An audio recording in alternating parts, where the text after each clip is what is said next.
Howdy, all y'alls. I'm having a hard time trying to configure what I want to say. This might be one of my last videos that I ever post. I don't know what I'm gonna decide or what's gonna go on from this time forward. So part of my saga, it's not hugely complicated, but it is. Well, when I was living in Southern California, I was very well connected in the communities up and down the coast. I was doing drag racing at Carlsbad Raceway, Pomona, LACR, Los Angeles Raceway, or there's another raceway that's farther north, and I was also racing my cars at Brotherhood Raceway, which is down on Terminal Island, which is a street racers track where street racers can go and race without getting in trouble for doing their passion, which I think for San Pedro, the city of San Pedro and Long Beach and all of that stuff, I think that was one of the most wise things that they could possibly do, is just give people and kids an outlet to go and race in a safe spot. I mean, I'm sure some people have seen some of the crazy videos on YouTube about all these cars blowing up on the freeway, or like in Nevada, all these cars racing on the freeways at almost 200 miles an hour and then huge wrecks. So anyway, the idea of a street racers track in San Pedro where everybody can be as safe as you can be in a motorsports competition. I swear this cat weighs 30 pounds. So anyway, when I was in California, I was doing my thing. I worked for a transportation company called Veolia. And I'm not going to say which branch. Well, I think they lost their contract, so it was in Irvine, California. So I was working, living with my mom. Not like living with my mom, as in we had four people sharing rent on one house in Southern California, which is not abnormal because life isn't perfect. So anyway, I was doing my thing, plus I was competing regularly with my bagpipes from San Diego all the way up to Ventura. I never went farther north than Ventura because I didn't have enough time on my vacation from work to work. So anyway, well, I probably should have an outline here. So anyway, in California,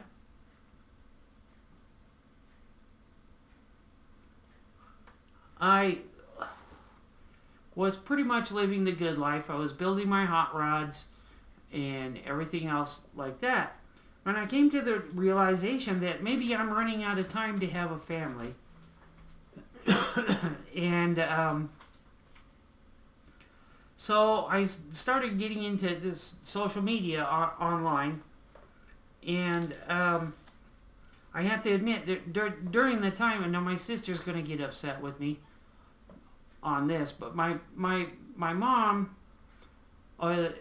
was a Vicodin addict, and so I had to deal with my mom's Vicodin rages. And I finally had enough of having to babysit my mom, and she was fairly self-sufficient, I guess. But it soon came to a point where I had finally gotten tired of dealing with my mom's Vicodin rages and everything like that. My only addiction is cigarettes. I don't like alcohol. I don't have the taste for alcohol. I can drink it, but only sociably, and I don't know how to drink. In other words, I'm either sober or I'm blasted drunk. So I don't drink because I don't want to be blasted drunk in a area where I have no control over my situation.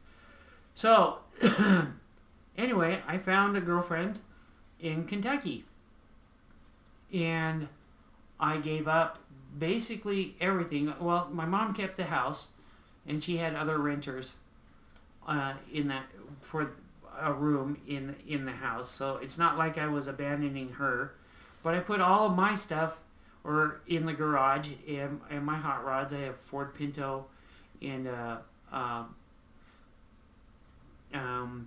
Ford Pinto and my Oldsmobile, and then I ended up trading my Ford Focus that was an awesome car. I traded my Focus for a 1984 GMC pickup truck. So anyway, I had met this girl online who had kids, and she was in Kentucky. So I figured, screw this. I've got nothing going on as far as one part of my dream was to have a family, raise a family and have kids and do family stuff. So I think it was about 6 months to a year, me and this girl would chat almost every day online, and I can't remember the name of the website. I don't think it exists anymore. But this was back when internet was still on telephone lines, believe it or not. So I packed up my essentials. Well, it wasn't that simple. I had to go back and forth to Kentucky with my CDL, commercial driver's license, information, go to Kentucky, and redo my license because I had to quit my job in California. And I got a job with Paducah Area Transit, which wasn't a bad thing. That's not a big deal. And of course, me being from Utah, everybody was expecting me to have my Mormon horns.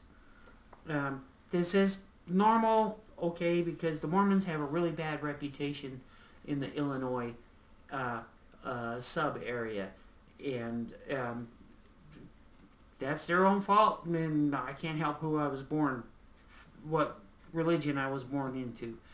So I quickly learned to not go to an LDS church in Kentucky, but go to a different church, so that we had some social support in Kentucky, and everything went pretty well, and was going pretty well, except for the fact that I was born and raised in Utah, and this is my mistake.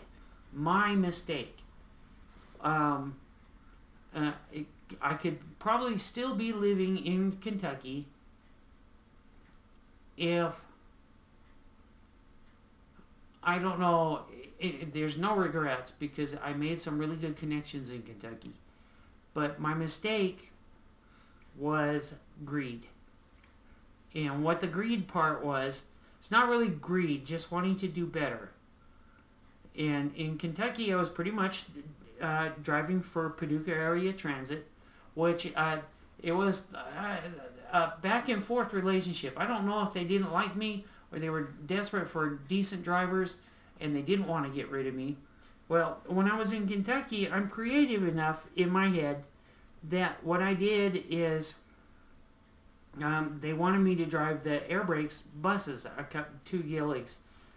I think they had 2 Gilligs or 1 Gillig in Paducah that you needed to have air brakes. Well, I kept going to the highway patrol to try to do the air brakes. And the highway patrol in Kentucky, for whatever reason, maybe it was my accent, maybe it was my reputation for being from Utah, or my whatever, they every single time, no matter what I did, I would fail the CDL test. So I cheated. I quit my job with Paducah Area Transit with every intention of going back to Paducah Area Transit. But I had to do what I needed to do to satisfy what Paducah needed, or Paducah Area Transit needed, for driving a air brakes bus, basically. So I quit my job, and I applied with Paducah schools, McCracken County Schools, and they hired me as a bus driver. And they put me through the training and everything like that. I passed my air brakes, and everything was hunky-dory. And so I did that for, I think, almost a year. And, you know, it was actually a pretty awesome job, and I was pretty stupid for quitting that job. That might be one of the ways that I went wrong. But I was trying to earn more money. So, anyway, the house that we were living in, the owner of the house offered to sell us the house for $60,000. Well, when you're making substandard wages in Kentucky, a $60,000 house, which right now would be awesome, back then, 5 years ago, 5 years, something like that. Everything's a muddle. I've been doing so much. So anyway, I went back. I did the school buses for a season or 2 seasons, and then transferred back to Paducah Area Transit. Now, for whatever reason, I was disliked by somebody at Paducah Area Transit, and I know I'm not a perfect person. And I was and part of it is my fault, because I took advantage of their need for a decent driver. And probably, I'm a good driver. I have nothing like that, problems with that. But it's other things that we had personality conflicts with. So, here I am in Kentucky. I'm not making enough money to buy a house. And I'm getting nowhere with wages with my job at Paducah Area Transit. So, on a whim, I filled out a job application for the Utah Transit Authority online. And they hired me over the phone. Said, how soon can you be in Utah? This was 2017. So we put all of our stuff in storage, and my daughter went with us, and one of the older boys, the younger boy had already decided that he wanted to stay with his dad. The middle boy, who did not like me, or that at some point somewhere someone said that because he wasn't my kid, he was old enough, I think he was like 13 or 14, he was old enough to be independently minded, hating the stepdad. I can't say I was perfect, but I never laid a hand on him or anything like that, and I always tried to at the very least get him connected into the society, that if I couldn't help him, at least he had a church counselor or something, because we weren't like an after school program, stuff like that, where he would be around men and be mentored in such a way, because he wasn't listening to me, he didn't like me, or he acted like he didn't like me, and I did everything I could, but there's other circumstances that are not irrelevant but not essential to this conversation. So I got hired by the Utah Transit Authority. I drove my 84 GMC pickup truck all the way from Kentucky to Salt Lake City, and then moved everybody my daughter and my ex to. She's not my bio daughter, but she's my daughter. Um, uh, Moved to Salt Lake City. So we got to Salt Lake City, and things were going pretty good, actually. Okay, we were in a little apartment. There was a little bit of drama, but it's normal drama that happens with anybody, because humans are humans. Um, so um, I'm not sure, but this is my theory on this. So my ex was who's deaf, 100 qualifies as 100% deaf, I guess, was teaching or assisting at the Salt Lake City school for the deaf. So she was living the life. She was doing exactly what she wanted to do. She was a teacher's assistant. She was helping with deaf kids, and everything was beautiful. Well, I came across somebody. I had an opportunity to buy a house in Ogden, and so here I am with my wife, or wife-ish. She's more like a girlfriend. We weren't officially married. So,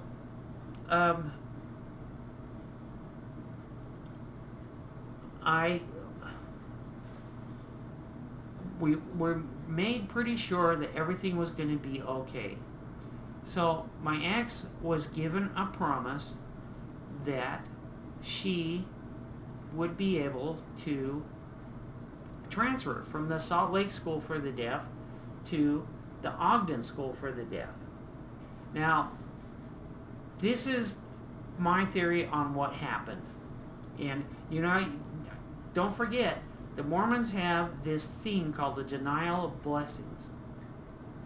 So, and which is something that it is part of the subculture of the LDS Church. So anyway, my ex was given a promise that she could transfer from the Salt Lake area up to Ogden, and then she would be able to work as a teacher's assistant up in Ogden. So that was cool. All right. I was able to buy a house, which I'm very grateful for, even though things are turning to crap right now. I was able to buy a house, and I'm not exactly sure how I was able to get this house. But I'll put it this way, I was blessed. And to be able to get this big house. And everything was going pretty well until when my ex had gone to apply for a job when she was promised the job before she went up to Ogden from Salt Lake City. She was promised this job. So we moved to Ogden, Utah, and then my wife went up to go and apply, and with the promise. There's this promise that she would be able to work as a teacher's aide for the school for the deaf in Ogden. Okay, fine. We moved up to the house. We moved in, and everything was going really well. My daughter was having a little bit of trouble, so we sent her to an academy, an arts kind of thing academy, where she wouldn't be so picked on by the gangsters and stuff that are going on in Ogden. And so, a lot of people know that Ogden people, there's a culture of hostility or gangsterism or whatever you want to call it. It's normal school stuff. But anyway, so we got settled into the house, and everything was going okay. The only problem was because I was commuting 80 miles a day from Salt Lake City, the Meadowbrook Garage, to Ogden. It was costing me a lot of money, and it was during the winter, which is, it's Utah. It snows in the winter out here. So I was commuting back and forth until I could transfer up to the Ogden yard. Now here I am. I got a family. I just bought a house. I'm commuting like crazy, and my wife, the promise for my wife, or my ex, we weren't married, but I'm going to call her my wife anyway, fell through. Now, for her, that job was her dream job. Her dream job. I would not have bought a house up in Ogden if she had been denied that job, but we already had a promise that she would be hired. So we have a house, and then all of a sudden, once we're all settled in, my ex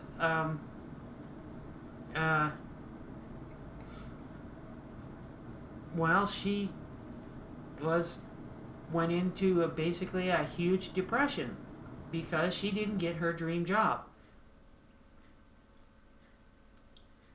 And there's other stuff that went on that's not important or anything like that, but it's just the regular stress that I was going under.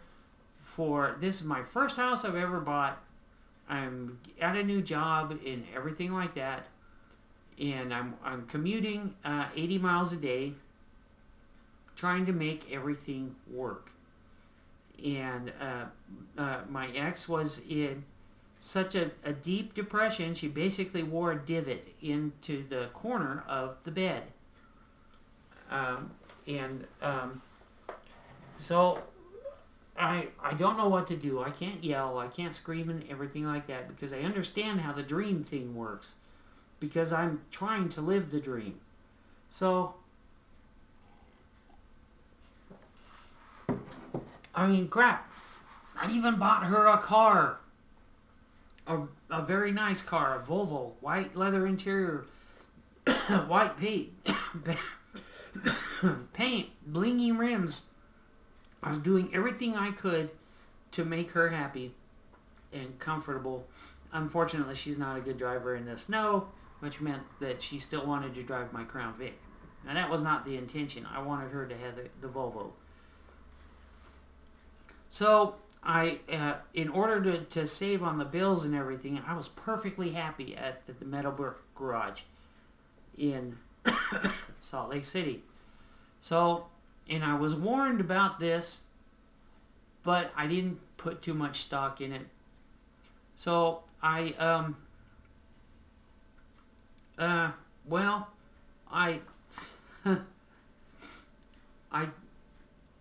transferred up to the Ogden yard, and then everything with UTA fell apart. Everything was absolute hostility. Definitely the feeling that I was not wanted, not welcome, and they wished I would go away. That's the impression that I got. So things are better now, but anyway, I did everything I could to stay on the straight and narrow. I was working as much overtime as I possibly could. I was doing everything that possibly I could do, and there was other drama that just kept hitting me and hitting me and hitting me. And then the next thing you know, a rental van pulls up in front of the house with no warning, no nothing, and my stepkid, the middle stepkid who stayed with his dad, was with them. and I think we still have a good relationship. I don't know about the older kid. He probably still hates my guts. And my daughter probably hates my guts now, but that's because I can't be a dad. So anyway,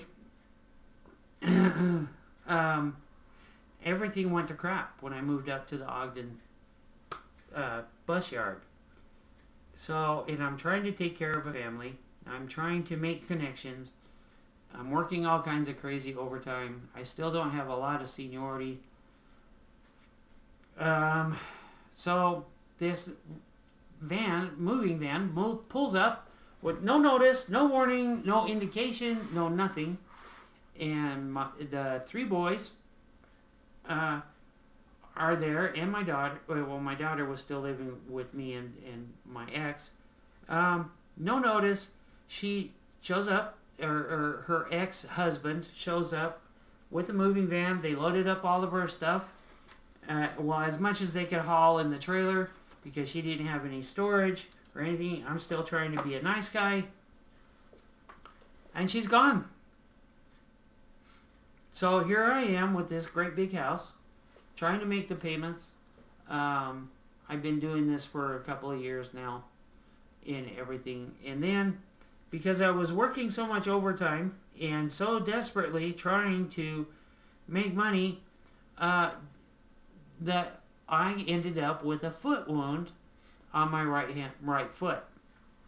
So I ended up going through, I have all my records and everything like that, multiple sessions of wound debriding. Well, thanks to my Celtic heritage, or whatever you want to call it, local anesthetics do not work. So every time they would clean out the wound between my pinky toes, it was the real deal. They would not strap my foot down. I had to control, full physical control every time they were debriding my wound. They tried placental injections on my foot, on the wound, which are experimental then. For whatever reason, I still had the vacuum pump for my foot. That didn't work.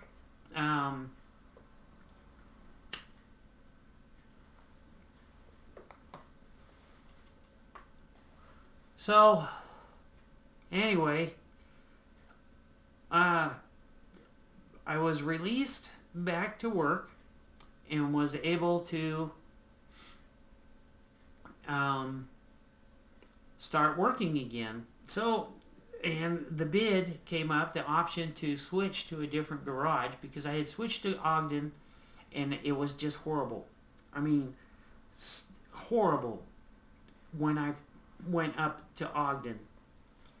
And I can't even describe it. I just lack of support, lots of stuff that just went not right, and I just kept more and more distancing myself, keeping my mouth shut, and just trying to ride it out so that I could go back to the other bus yards.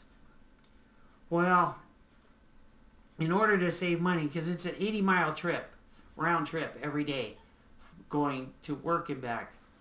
So I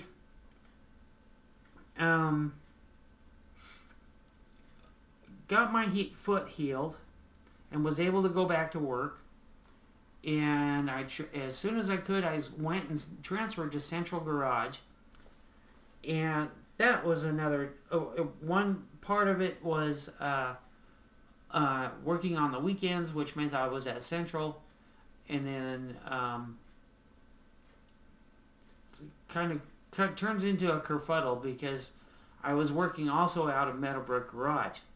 So Meadowbrook had changed a little bit, but they were still friendly, sort of ish, except for on the weekends. I ended up, in order to escape being persecuted by what I see, or unfriendliness, or whatever it was, all I wanted to do was drive a bus, do my job, and go home. And so I was commuting back and forth again from Ogden to Salt Lake City, and On my first day back to the Meadowbrook garage, some kid turned left in front of me, and I nailed him in my Ford Excursion. That cost me $2,000. Then my Crown Victoria wasn't passing smog, so I took it to a shop, and they screwed everything up. And I'm just trying to live here, guys. So I ended up trying to get the Crown Vic fixed, but that cost me $2,000. And finally I got down to my last car, which is my Volvo, which I didn't let go. And so I've been driving that ever since. Was commuting for a year from Salt Lake City to Meadowbrook and the garage. And everything, it's just like fed up. And now things are going good, mostly at Ogden Garage. I don't have any complaints about my current trip through. I'm not holding any grudges.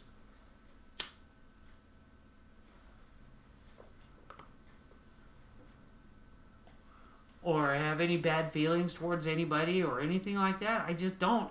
I got my foot still has been in perpetual pain since I got cleared to go back to work for my CDL. And so this last stint of drama that I've had, I finally reached a point where I cannot, I'm in so much pain all the time that I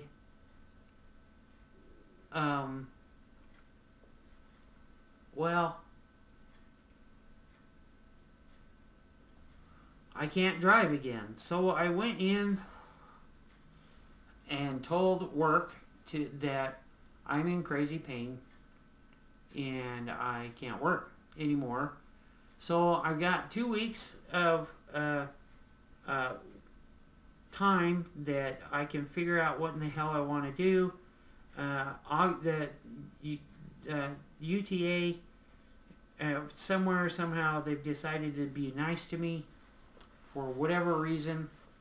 I have shown an extreme level of loyalty towards Utah Transit Authority as far as the corporate in the Meadowbrook area is concerned. The culture towards me at Ogden has changed completely, which I'm grateful for. They're much more supportive. But now I'm in a pickle because my wound, my pinky toe, has decided to develop what's called osteomyelitis, which means I'm in continuous pain all the time again, and I'm probably going to, I don't know if I'm going to lose my job, but I definitely don't know how I'm going to pay for my next surgery that's coming up. I'm probably going to lose my house. I'm going to lose all my cars. Trust me, I work so much that I don't have time to enjoy anything.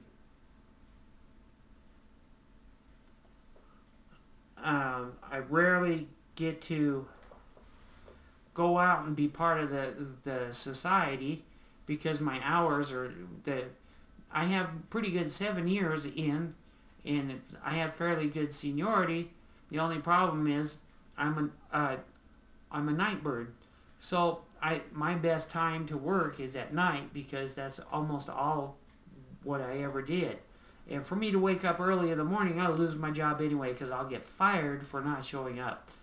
And not because I sleep through my alarm, it's just because that's just the way I'm built. My alarm clock is in the afternoon around 3 or 4 o'clock.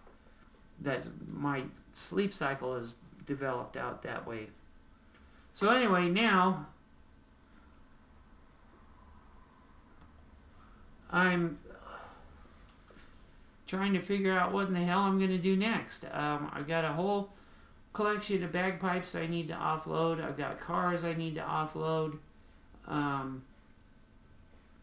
Family collectibles I'm probably going to end up having to offload. I'll keep my Volvo, my Excursion, my Oldsmobile, my Pinto. Those cars which I had plans for, I've basically given up on my plans. I'm not suicidal or anything like that. It's just I'm so tired of all the freaking drama, and I'm perfectly comfortable with everybody blaming me for whatever's wrong in their entire life. I don't know what I'm going to do. I don't have any plans. I don't know if I'm going to have enough money to pay for my surgeries and everything like that.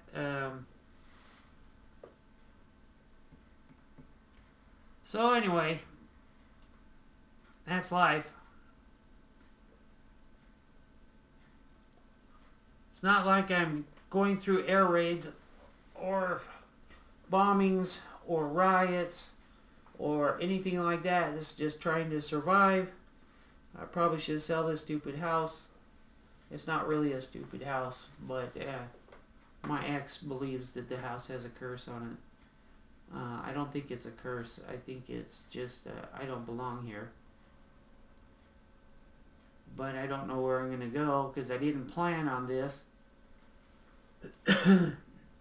I have a couple of options to move to a different state, and if I do things right, I can sell the house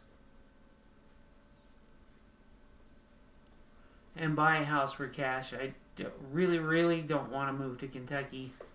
And no offense to my Kentucky friends, please, but there are people in Kentucky who are not my friends, and there's other people in Kentucky who will be more than happy to sandbag me. And I know I couldn't get a job back at Paducah Area Transit,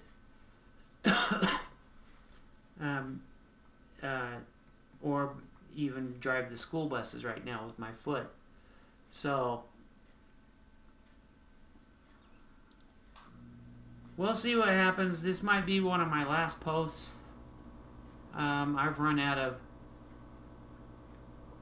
energy towards I still practice every day, but yeah, everything is distraction. I'm worried about my 2 cats that I inherited from my mom when she passed away.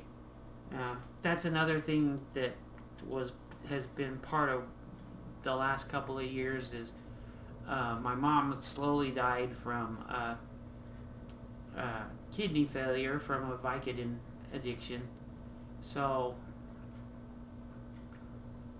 I won't take any opioids. The most drastic medicine that I'll take is acetaminophen, because it probably doesn't matter. I would love to. I was talking to one of my doctors, and I would love to quit, but I think I have so much anxiety over the crappy life I've lived that it's not really crappy. It's just the way I came up. I have so much anxiety over trying to be normal that this is my only vice, and I don't care if it kills me. As a matter of fact, it would be a blessing, and I'm not suicidal. It's just that if that's what happens, that's what happens, and I'll be living it'll be a huge sigh. But my biggest concern is my 2 cats, who both love me, I think, or at least they're used to me enough that I can't close the bathroom door or sleep in my own bed by myself. So anyway, if you're listening to this or watching this, thanks for watching.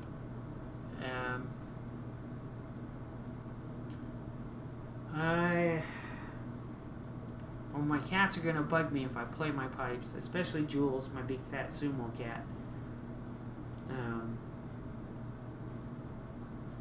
I might post later. I've been working on leaving Port Escaque, and as long as I'm working on smoothing it out because of hi kitty.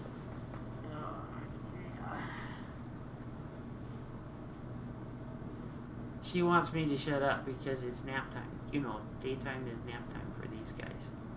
Hi, kitty cat. Oh, you're such a good kitty. So there it is in a nutshell. I don't know what I'm going to do. I'm not going to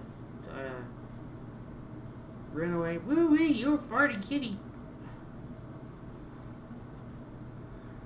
Such good kitty cats. They don't deserve to be hawked off on to anybody else. I think they're pretty happy with me. Jules is just sleeping right over there. Hi, kitty cat. Yes. Meow.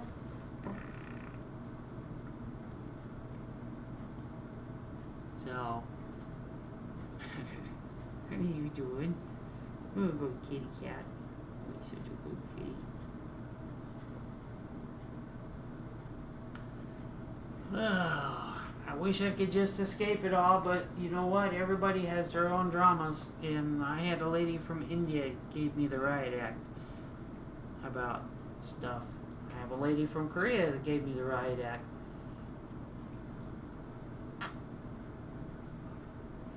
Yeah. It'll work out somehow, but I'm probably going to lose everything. Yeah. God bless. Talk to you guys later, maybe. We'll see.